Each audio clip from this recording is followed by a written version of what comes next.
उसी को आता है कि माथा चूम कर मुकद्दर बदल देने का जादू सिर्फ उसी को आता है। ये उसी का हाथ है जो थर्मामीटर से भी करेक्ट टेम्परेचर बताता है। क्योंकि हर रिश्ते में कुछ ना कुछ अधूरा निकलेगा। एक माँ का ही प्यार है जो 9 महीने ज्यादा निकलेगा। एक ऐसी माँ की कहानी जिसकी सकारात्मक सोच और धैर्य से निरंतर आगे बढ़ने के सफर ने कैसे एक बचपन में पागल, बेवकूफ और संगी कहे जाने वाले बालक को सदी का महान साइंटिस्ट बना दिया। 11 फरवरी 1847 को यूएसए के ग्रामीण और साधारण घर में जन्मे जिज्ञासु और उद्दंड ईवा की कहानी। आइए देखते हैं।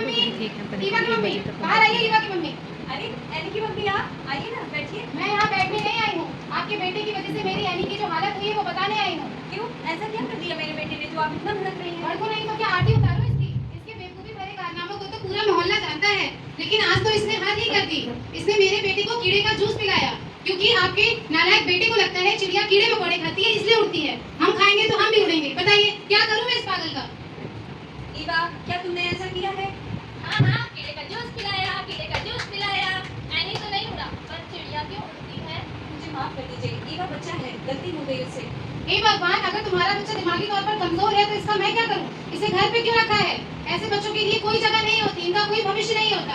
इनके लिए सिर्फ एक ही जगह है, पागल खाना। आगे से ही मेरी एनी के आसपास भी दिखाई दिया तो ठीक नहीं होगा। चलती हूँ।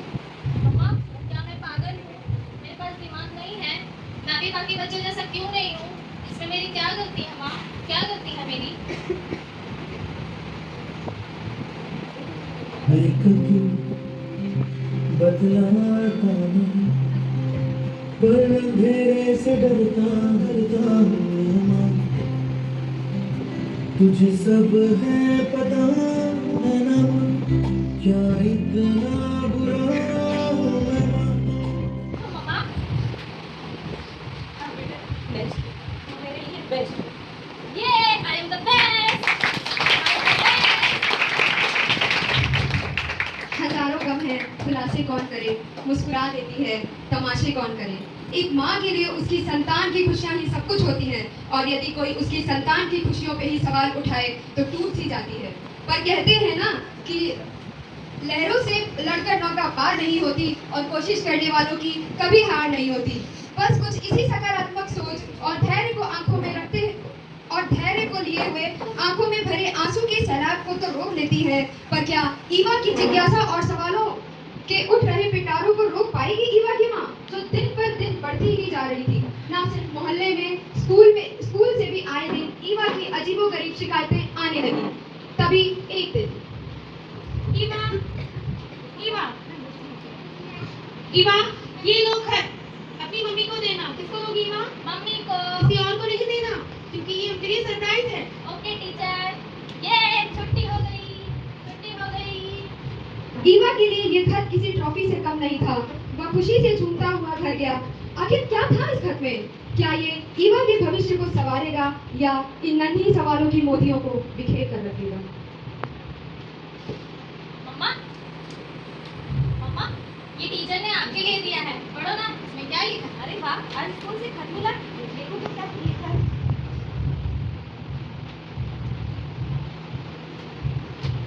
पढ़ो ना मम्मा, क्या लिखा है?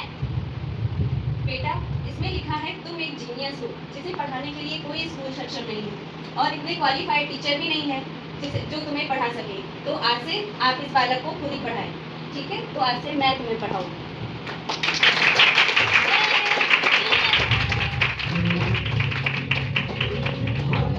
लकीरें बदल जाएंगी, गम की ये जंजीरें पिघल जाएंगी।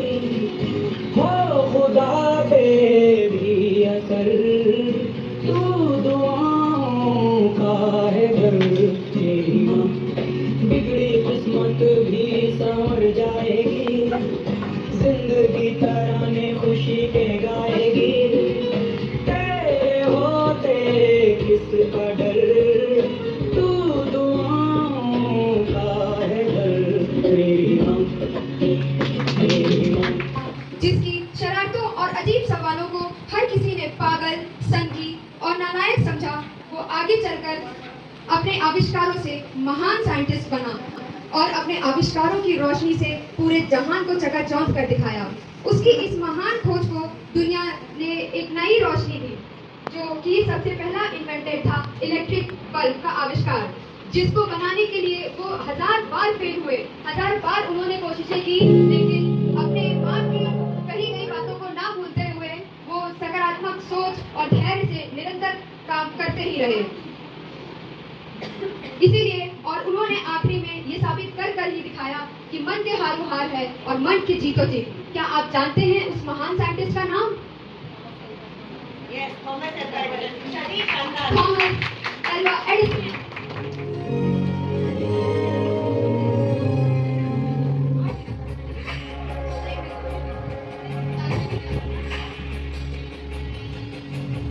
कहते थे लोग जो हाजिर नहीं है तू, देंगे वही सलामियाँ। दिल थाम के करके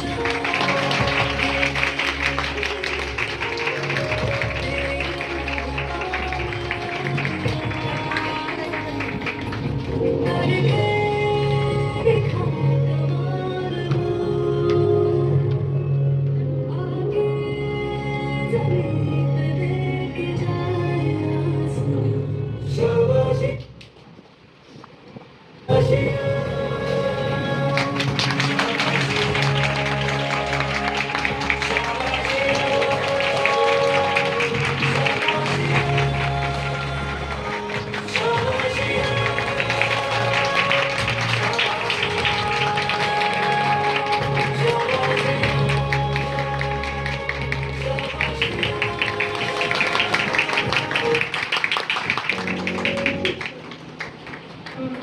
मुझको भरते भरते खुद को क्यों खाली कर लेती है, तू लिखते लिखते मेरी किस्मत अपने कागजात जाली कर लेती है। क्यों तुझे मेरा हर फटा ख्वाब सीना है, कि क्यों तुझे मेरा हर फटा ख्वाब सीना है, क्यों तुझे अपना सपना मेरे अक्स से जीना है, क्यों तुझे मेरा सपना मेरे अक्स से जीना है। खो दी जन्नत मैंने अब सुकून की चाह नहीं, जो बिना ठोकरें खाए मंजिल पे चला वो राह नहीं। दुआ है सब में मैं लौट कर जाऊं कहाँ, दुआ है सब में कि मैं लौट कर जाऊं कहाँ, घर पे इंतजार करने वाली माँ नहीं।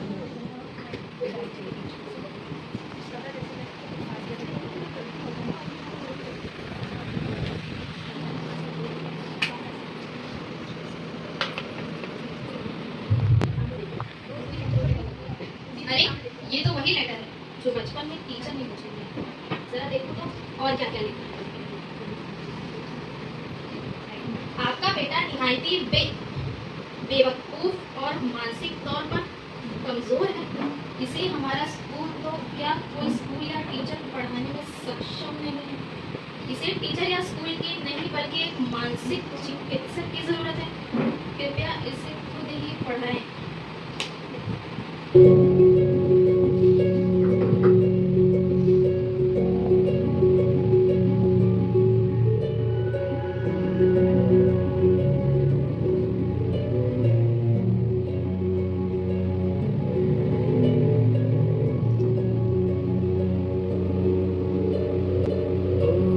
जीना जीना जीना बुला बुला माही तेरी चुनरिया लहराए, जब जब मुझे पे उठा सवार माही तेरी चुनरिया लहराए, जीना जीना बुला बुला माही तेरी चुनरिया लहराए।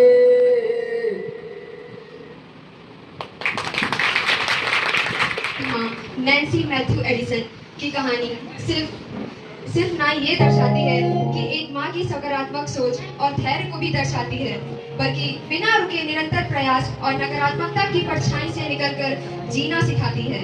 क्या किसी ने सोचा कि क्या होता अगर माँ ने बचपन में ही ईवा के सवालों के पिटारों को सराहना ना दी होती? क्या होता अगर उसके पड़ोसन, समाज और बाकियों की बात मानकर उसकी माँ ने उसकी परवरिश की होती? क्या आज हमें ये महान साइंटिस्ट मिल पाते? क्या हमें हमें ये महान साइंटिस्ट मिल पाते? नहीं। हम आज भी अपने घरों में अंधेरा होने पर रोशनी के लिए बल्ब जलाते हैं। हम आज भी कई बार अपने सपनों को लेकर टूट जाते हैं। मेरी आप सभी से एक यही विनती रहेगी कि जब कभी आप फिर से टूटे तो एक बार उस बल्ब की तरफ देखकर और थॉमस एल्वा एडिसन की मदद को याद कर अपने उनकी जो सकारात्मकता की सोच और धैर्य की ताकत को अपने अंदर जागरूक करें और कभी भी किसी से भी खुद को कम ना समझें, क्योंकि जिस तरह से कैक्टस का पौधा जो है बर्फीली जगहों पर नहीं उग सकता और न ही सेब का पौधा रेगिस्तान में उगाया जा सकता है, इसका अर्थ ये नहीं कि सेब का पौधा खराब है या कैक्टस का पौधा खराब है। जिस वातावरण में आप अपने बच्चों को जैसा रखेंगे उनकी परवरिश वैसी ही होगी। और ये अपनी एक माँ इससे इस चीज को एक माँ से बेहतर कोई और नहीं समझ सकता। तो यदि अगर आप ही टूट जाएंगे तो आपकी संतान को कौन वो शक्ति देगा, कौन संभालेगा? कभी भी अब आज मैं आप सभी माओं से विनती करूंगी कि आप लोग अपने घर जाकर सिर्फ अपने बच्चे का चेहरा देखकर उसके आंखों में बस रही सपने, उसके आंखों में बस रही मुश्किलों को समझे, उसे ऐसा ना समझे कि वो मेरा बच्चा दूसरों से अलग है या मेरा बच्चा दूसरों के बराबर नहीं। हमेशा इस एग्जाम्पल को याद करके रखिए कि कैक्टस का पौधा कभी भी बर्फीली जगहों में नहीं उग सकता और ना ही सेब का पौधा रेगिस्तान में उग सकता है। सिर्फ यहाँ पे अंदर जो आएगा वो है आपके दिए गए वातावरण का, आपके दी गई परवरिश का। Thank you.